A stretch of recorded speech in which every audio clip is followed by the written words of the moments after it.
जी नाज़रीन, इस वक्त खबर शामिल करते हैं सऊदी अरब रियाद से। हमारे नुमाइंदा एसएम नकवी रियाद में मौजूद हैं एक फ़लस्तीनी भाई के साथ और फ़लस्तीनियों का पाकिस्तान से मोहब्बत का इजहार।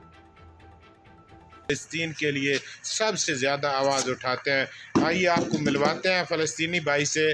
अस्सलाम वालेकुम, मरहबा अखुई। عليكم السلام أهلين كيف حبيبي. حالك يا طيب؟ الحمد لله. من وين أنت؟ من فلسطين من غزة. إيش اسمك كريم؟ طارق زياد. طارق زياد. كم سنة موجود في السعودية؟ أنا موجود سعودية، أنا بيرث إن سعودية يعني مولود هنا. 45 سنة أنا موجود سعودية.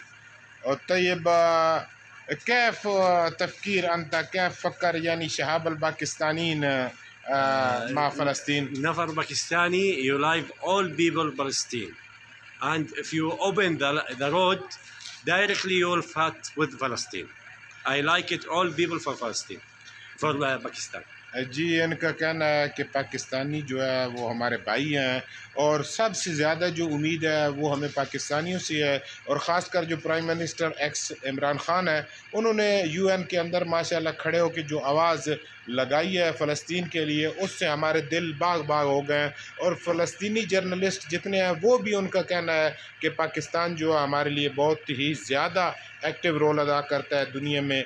तो इसलिए हम तमाम पाकिस्तानियों से मोहब्बत का इज़हार करते हैं और इंशाल्लाह आइंदा आपको किसी और प्रोग्राम में किसी भाई के साथ मुलाकात करवाएंगे। ये अभी आपने फ़लस्तीनी भाई थे Tariq Ziyad, SM Naqvi, ENN news, Riyadh शहर।